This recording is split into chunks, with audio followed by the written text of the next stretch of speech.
In a world of noise and distraction, there is one place where wisdom still whispers, where voices of greatness echo through time. Welcome to the Motivational Library.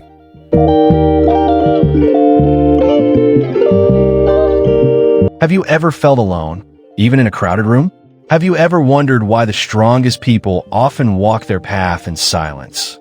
Unseen, uncelebrated, yet unstoppable? This is a truth most people spend their entire lives running from. Freedom, power, and fulfillment don't come from others. They don't come from validation, approval, or being seen. They come from within, in strong minds, quiet paths. Why the powerful walk alone? We explore the principles that allow a mind to grow unshakable, a spirit to remain calm amid chaos, and a life to flourish without dependency. You will discover how to find strength in solitude without feeling lonely. Let go of fear, need, and attachment that hold you back. Build inner calm and clarity that no external chaos can touch. Live fully, freely, and intentionally, no longer defined by others or circumstances. This isn't about isolation. It's about mastery. It's about walking your path with quiet confidence, power, and peace, while the world keeps chasing noise. So sit back, breathe deeply, and let this journey guide you to the truth you've always carried within yourself. You are whole. You are powerful. You are enough. Welcome to Strong Minds, Quiet Paths. Your journey begins now.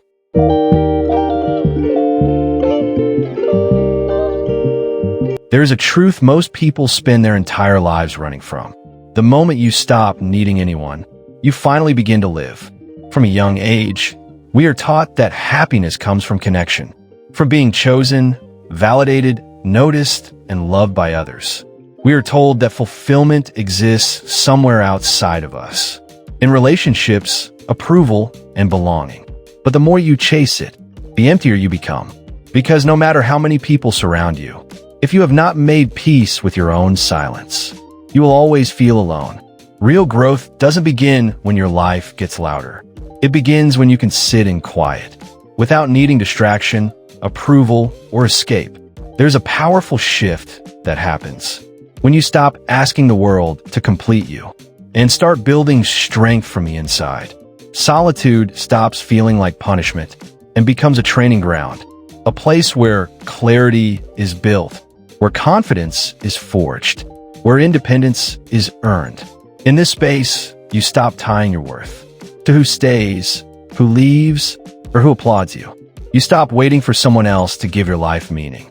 And that's when everything changes, because the life you are trying to create will not begin when you find the right people. It will begin the day you no longer need them. So take a breath, slow down, pay attention. This may be the moment your real life finally begins. True freedom is emotional independence.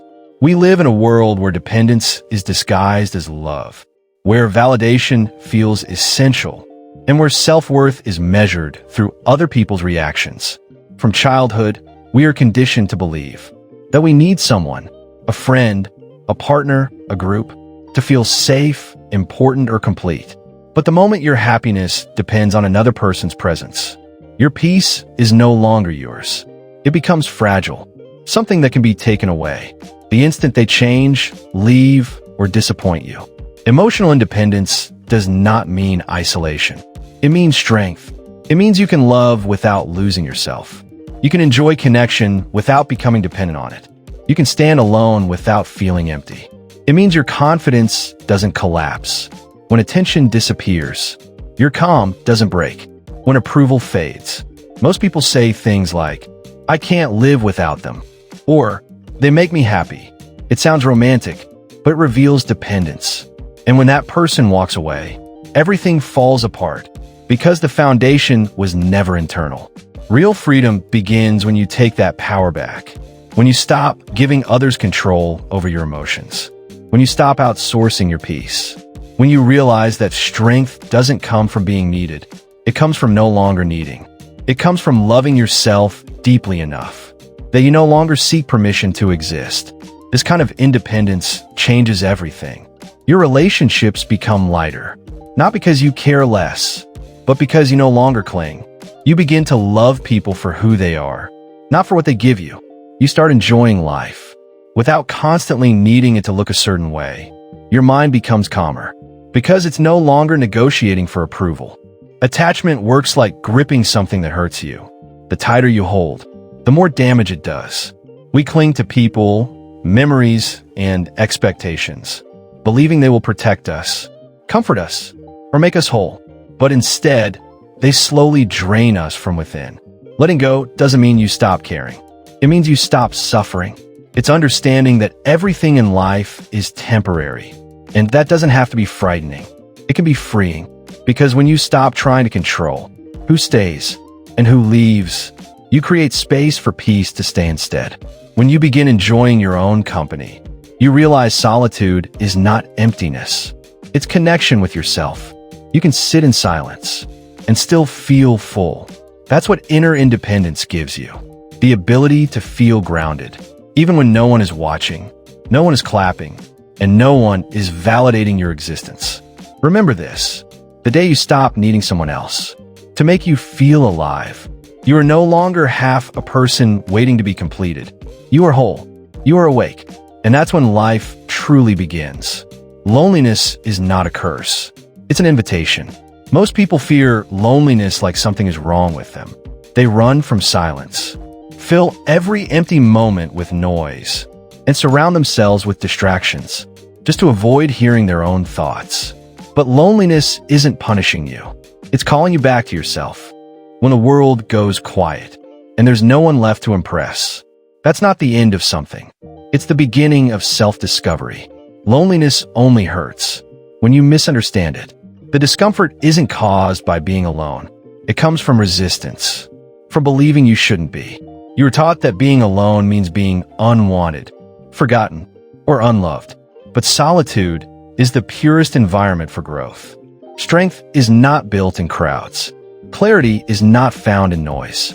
The deepest transformation happens when you are finally alone with yourself, when you stop fearing loneliness and allow it. Something powerful happens. Your inner voice grows louder. You begin hearing the parts of yourself that were buried under years of distraction. You notice your thoughts, your emotions, your desires, and for the first time, you begin to understand who you really are. Most people go their entire lives never meeting themselves because they never stop running from solitude. They surround themselves with people who make them feel less empty, but never truly whole. Solitude is not isolation. It's a space where your mind resets, your emotions settle, and your sense of self realigns. In quiet moments, you begin noticing what you once ignored: your breath, the rhythm of your heartbeat, the simple presence of being alive. Loneliness becomes a mirror. It reflects your fears, your insecurities, and the pain you avoided. That's why it feels uncomfortable, not because it's harmful, but because it's honest. And that honesty is a gift, because once you face what's inside, you realize there was never anything to fear.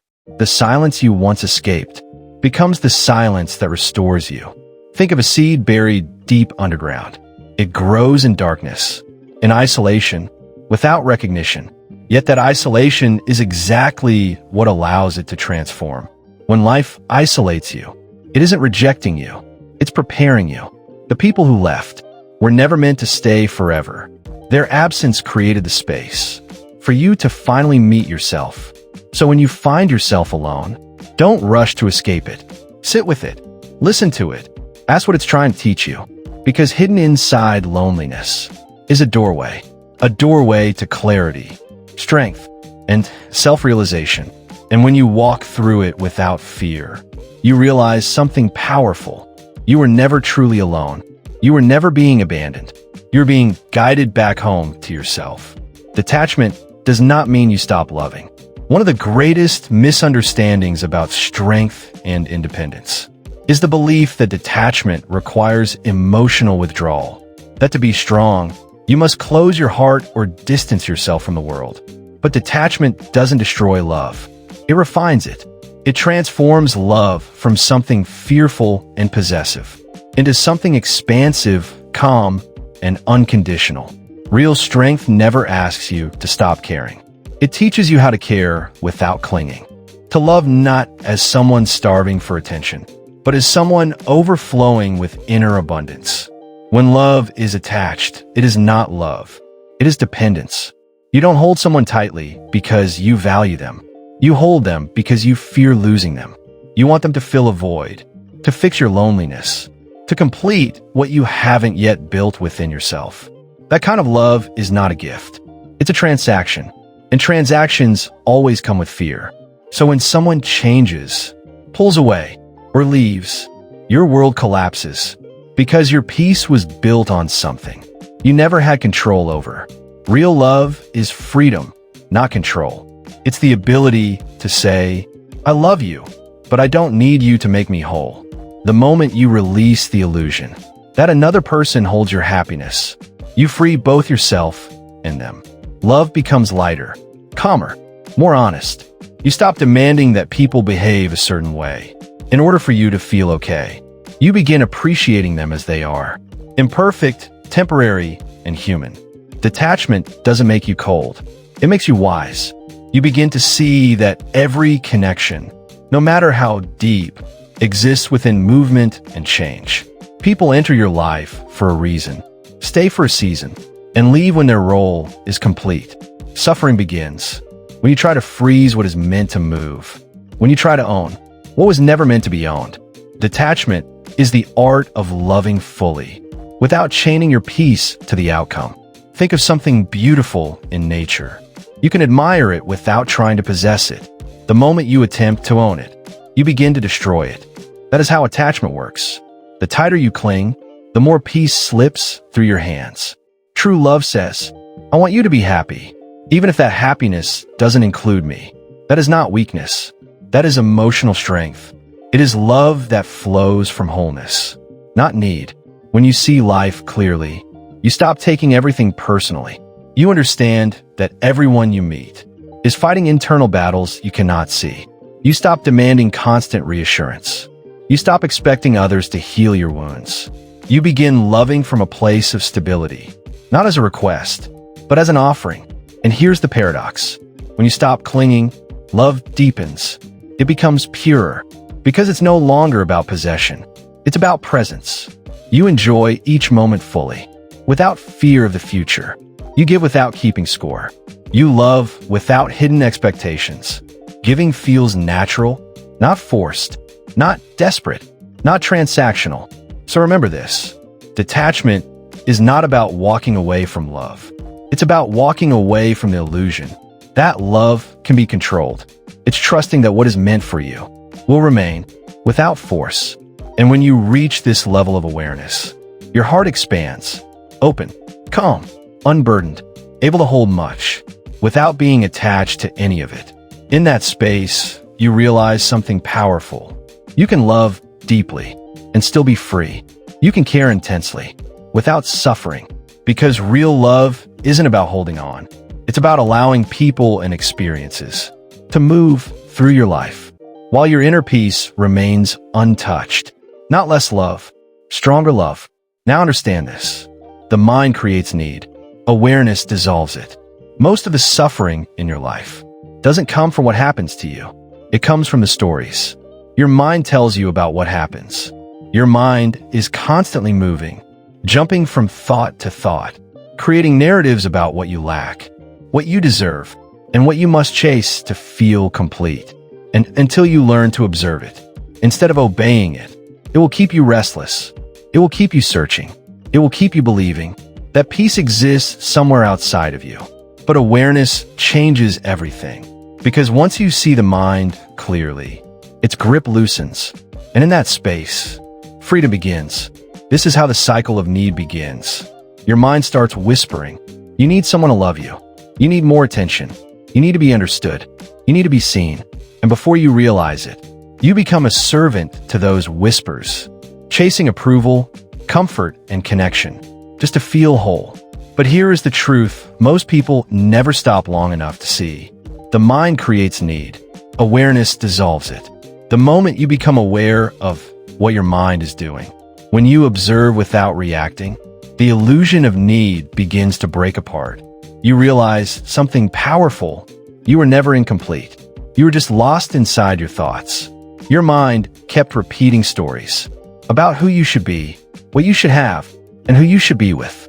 And because you didn't question them, you believe them. But awareness exposes these stories for what they are. Thoughts, not truth, not reality. When you are unaware, the mind runs your life.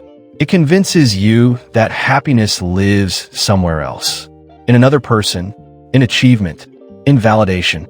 So you spend your life chasing shadows that vanish the moment you reach them. But when awareness wakes up, you stop chasing and start seeing. You recognize the root of all craving, the belief that something outside you must complete something inside you. And the moment that belief collapses, peace enters naturally, not because you earned it, not because you achieved something, but because you stopped resisting what was already here. Awareness isn't something you gain. It's something you return to. It's your natural state, before the noise, before the pressure, before the endless mental commentary took over. Imagine a still lake. When the wind stirs the surface, the reflection becomes distorted. You can't see clearly, but when the wind settles, the water becomes calm again, and the reflection appears effortlessly. That stillness is awareness. The wind is your restless mind. Every time you bring your attention back to the present moment, the waves begin to settle, and your true self becomes visible again. When you start observing your mind, watching thoughts rise and fall without judgment, something profound happens. You realize you're not your thoughts. You're the one who notices them. The mind may say, "I am lonely." Awareness responds, "I am here." The mind may panic, "I need them to stay." Awareness observes calmly. This will pass. And in that moment of observation, the storm loses its power. Need is born from confusion, from forgetting who you are. You begin to see yourself as fragile, as someone who must cling to others to survive. But awareness reveals the truth. You're already whole, already complete. Every time you stop identifying with your thoughts and rest in awareness, you step out of illusion and into freedom. You stop begging life to fill you. You realize you were never empty. Try this. The next time your mind tells you, "I need someone," pause. Don't believe the thought. Don't fight it. Just observe it. Where does it come from? What feeling is beneath it? And notice what happens. When you don't react, the thought fades on its own, like a wave returning to the ocean. That is the power of awareness. It doesn't battle the mind. It doesn't argue with it.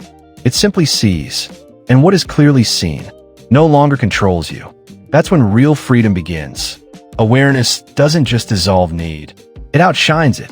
And it transforms your relationships as well.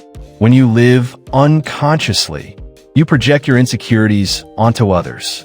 You expect them to heal wounds they didn't create. You crave constant reassurance because you haven't yet found peace within yourself. But when awareness awakens, everything changes. You stop asking others to fix you. You bring your own stillness into the relationship, and love becomes lighter, cleaner, more peaceful. You stop asking, "What can I get?" and begin asking, "What can I give?" That is the shift from unconscious need to conscious presence. Think of awareness like sunlight. No matter how dark a room feels, the moment light enters, darkness disappears without effort. The same thing happens inside you. The moment you bring awareness to your thoughts, fears, and cravings, they lose their grip. You see them clearly, not as truths, but as passing experiences, like clouds moving across an open sky. The mind loves to complicate life. Awareness simplifies it. The mind separates you from the world. Awareness reconnects you to it. The mind creates endless desires. Awareness reveals that everything you were searching for has always been here, in this breath, in this moment. So when your mind whispers, "You need someone to complete you," smile. Listen, not to obey, but to understand. Observe how the thought rises, trembles, and fades. Don't feed it with reaction. Just watch. That is how awareness wins. Not through force, but through clarity. When you live in awareness, life stops feeling like a chase and starts feeling like a dance. You move with life, not against it. You stop grabbing and start flowing. And one day, you realize something simple and freeing. Nothing is missing. That realization brings a quiet joy. The joy of knowing. You no longer need anything outside yourself to feel whole. That is the beauty of awareness. It doesn't just dissolve need. It replaces it with peace. It shows you that the happiness you've been chasing was never somewhere else. It was waiting beneath the noise of your mind. All along, the more you let go, the more life flows. Much of human suffering is born from clinging. The tighter you hold on to things, people, outcomes, identities, expectations, the more pain you invite into your life. Letting go isn't giving up. It's giving freedom to life, to others, and to yourself. It's the moment you stop fighting the current and allow life to carry you where you're meant to go. The mind craves control. It wants things to stay the same. It wants people to behave as expected. It wants life to unfold exactly as imagined. But life doesn't move according to our demands. It has its own rhythm. And the more you resist that rhythm, the more exhausted you become. Anxious, tense, disappointed. The moment you cling to how things should be, you lose the ability to appreciate how things are. Letting go is the art of accepting change. Everything you love, everything you fear, everything you fight to protect is always moving. People change. Circumstances evolve. Emotions shift. Seasons pass. You can try to hold on, but time will keep moving forward. To let go is to stop resisting this truth and begin flowing with it. Life was never meant to be held. It was meant to be lived. Think of water. It moves effortlessly around obstacles because it doesn't resist them. When something blocks its path, it doesn't fight. It adapts. It finds another way and continues forward. That's how you're meant to live. Flexible, adaptable, at peace with change. But when you resist, you become stagnant, heavy, frustrated, stuck. Letting go allows you to move again, to breathe again, to grow again. When you release the need for things to stay the same, you create space for something better to enter. Most people don't realize how much of their pain comes from holding on to what no longer serves them. Old relationships, past mistakes, outgrown identities. They cling because they fear emptiness. But that space you're afraid of, the silence left behind when you finally release something, is not a void. It's a beginning. It's where new strength forms. Nothing in life lasts forever. And that isn't tragic. It's freeing. Because just as pain doesn't last, neither does loss, nor hardship, nor darkness. When you cling to what's already gone, you keep suffering alive. When you let go, healing begins. Life renews itself naturally when you allow it. And letting go also means releasing the illusion of control. You cannot control what others think of you, how they behave, or what tomorrow brings. But you can control how you respond. The moment you stop trying to control everything, your heart softens. You stop predicting. You stop racing. And you begin to trust. That trust is not weakness. It's wisdom. And in that trust, life flows again. Trust that life knows what it's doing. Trust that sometimes rejection is protection. Trust that some endings are not losses. They are redirections. You'll notice something powerful when you stop forcing life. The right people stay. Without pressure, the right opportunities appear. Without struggle, panic fades. Peace takes its place. Life doesn't reward control. It responds to alignment. And surrender is not weakness. It's strength. It's saying, I stop fighting what is and open myself to what will be. When you cling to what's already falling apart, you suffer. When you hold tightly to what's trying to leave, you get dragged by it. The pain you feel is not caused by the situation itself. It comes from your refusal to release it. Letting go doesn't mean you stop caring. It means you care enough to allow life to unfold without interference. Think about holding something that's pulling away. The more you resist, the more it burns. The moment you release, the pain stops. Simple, but not easy, because the ego confuses control with strength. In reality, control is fear in disguise. Real strength is trusting that what is meant for you will remain without force. Look back at your life. Every loss you once believed you couldn't survive. Didn't life continue? Didn't you grow stronger, wiser, more grounded? That's the hidden gift of letting go. It teaches you that peace doesn't come from what you hold on to, but from what you release. When you let go of control, you rediscover flow. When you let go of pain, you rediscover peace. Life moves in cycles. Creation, growth, release, renewal. When you cling to only one phase, you resist life itself. But when you surrender to movement, everything begins to make sense again. You realize that every ending is a beginning in disguise. Every goodbye is guiding you somewhere greater. So let life move. Let people come and go. Let moments rise and fall. Don't grip so tightly that your hands are no longer open to receive what's next. The more you let go, the more life begins to move. Not away from you, but through you. You stop being a prisoner of the past and become present with what is. You stop fearing change and begin moving with it. And that's when freedom begins. Not when you control life, but when you flow with it. Now understand this. Silence builds inner power.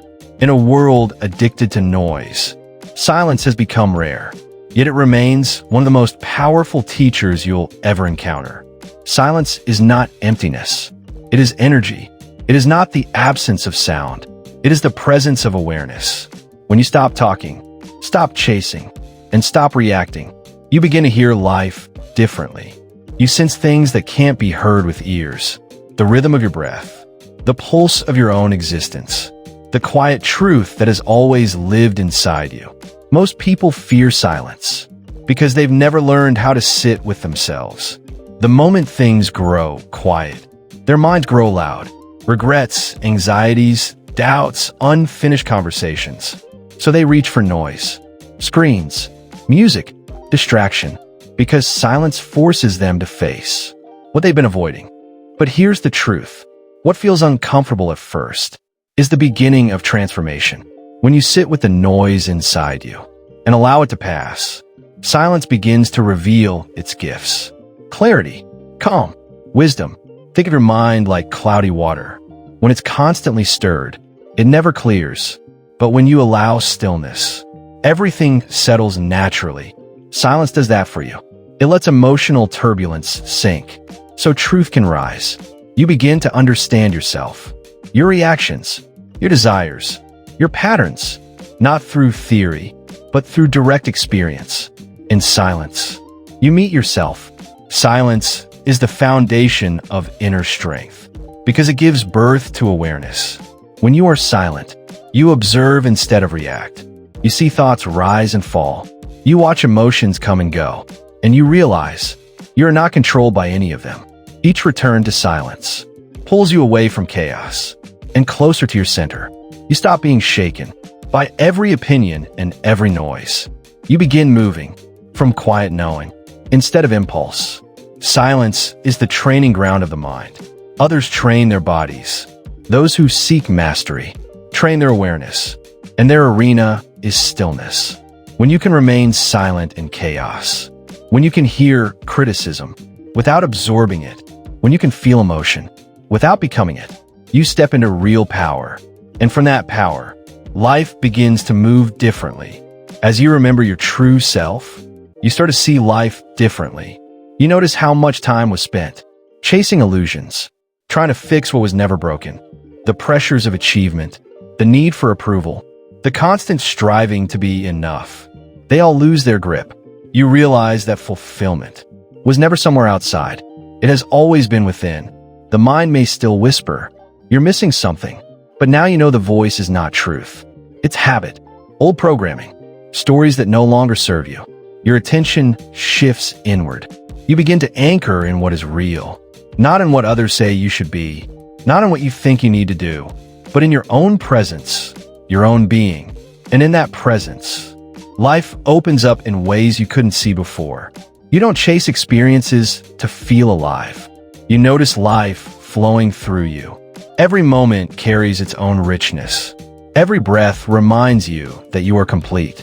When challenges arise, you no longer panic. You no longer seek escape or control. You observe. You respond.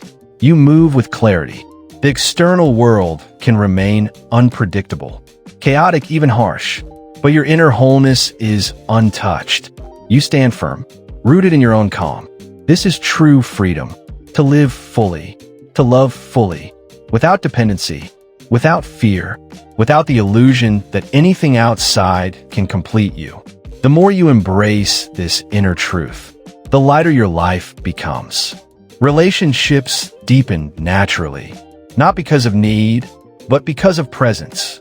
Opportunities appear without grasping. Moments feel richer because you are fully here. Every experience now becomes a mirror. It reflects your inner state, not to punish or prove, but to guide you back to your own center. And in that center, you begin to live as you were always meant to, whole, awake, and free. This is the ultimate realization. You were never broken. You were never incomplete. The missing piece was never missing. It was waiting for you to remember that you are already whole, a deep, unshakable calm that no chaos can touch. That is real power, because silence isn't emptiness. It's full of truth. It's where your spirit breathes, where your inner self remembers who it is. Once you've tasted that stillness, the world's noise no longer controls you. You found something far greater, the quiet, unwavering strength of peace. Wholeness comes the moment you realize you were never broken. All your life, you were told that something about you was missing, that you needed fixing, improving, completing. The world teaches you to chase completion through people, possessions, achievements, or validation. You search for missing piece, believing that if you find the right person, the right job, or the right success, you'll finally feel whole. But the truth is far simpler and far more liberating. You were never broken to begin with. What you call healing is not becoming someone new. It's remembering who you already are, beneath all your fears, regrets, and stories. You are whole, complete, untouched by anything that has ever happened to you. The feeling of incompleteness doesn't come from your core. It comes from the mind. The mind compares, judges, labels. It whispers, you're not enough. You're behind. You're less than. So you spend your life trying to fill the emptiness with temporary things. You cling to relationships, hoping they'll make you feel seen. You chase recognition, hoping it will make you feel valuable. You collect achievements, hoping they'll make you whole. Yet every time the high fades, the emptiness returns, because no external thing can fill an internal illusion.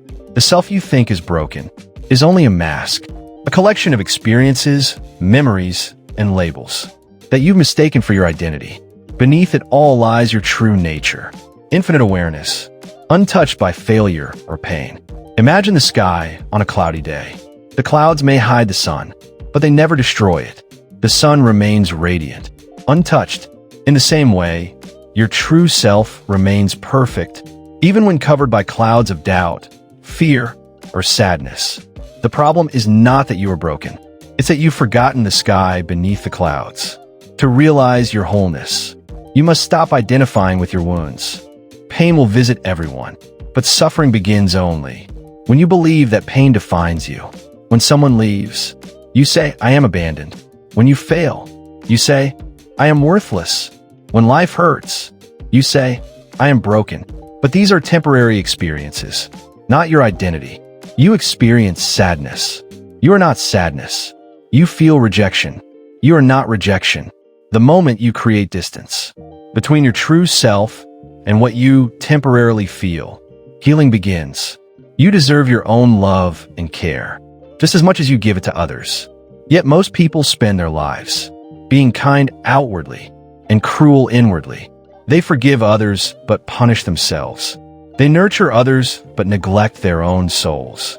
True healing begins when you turn that love inward, when you stop demanding perfection and start accepting your humanity.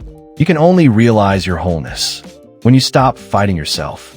Awakening is not about becoming something greater. It's about seeing clearly that you already are. The ego thrives on incompleteness. It keeps you busy chasing an image of perfection that doesn't exist.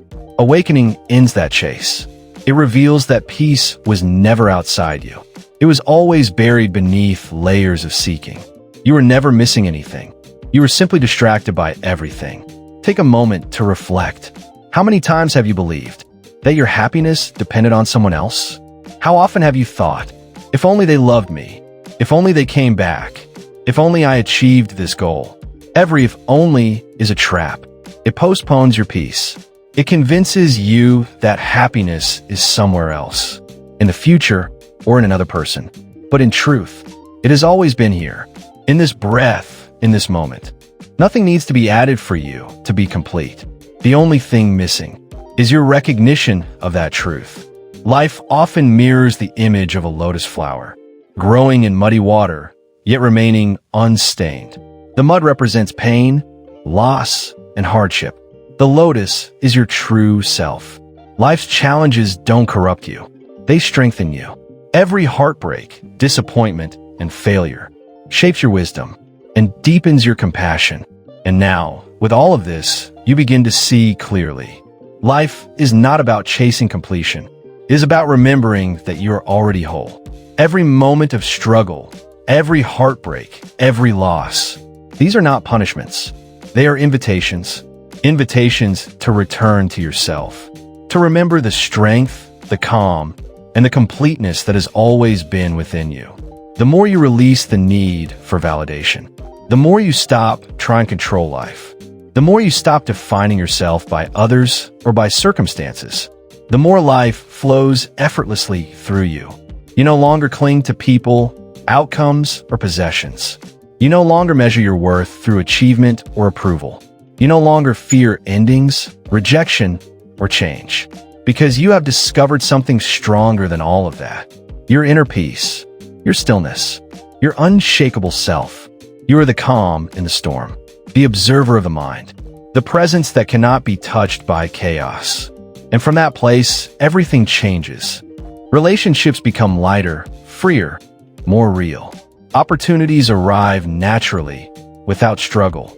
Your own life becomes a dance, not a constant battle to control what cannot be controlled.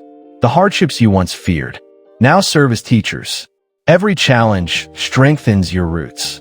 Every disappointment clears the way for growth. Every moment of solitude becomes a doorway to insight. You no longer seek completion from others, because you understand the most profound truth. You were never incomplete. You were never missing. You are enough. You have always been enough. So carry this awareness into everything you do. Breathe in deeply. Stand tall in your presence. Face the world with quiet confidence. And move forward knowing that nothing outside you can take away what has always been yours. Your peace, your wholeness, your power. The journey is not about finding something new. It is about remembering what has always been there. You're your own sanctuary, your own strength, your own home. And when you live from that place, life opens for you in ways you never imagined. The chaos no longer rattles you. The noise no longer drowns you. The storms no longer shake you. Because the calm within is unshakable. The wholeness within is complete. The peace within is infinite. And now, with every breath, with every choice, you live awake. You live free. You live whole. This is not just a lesson. It is not just an idea. It is your truth. It is your life. And it begins now.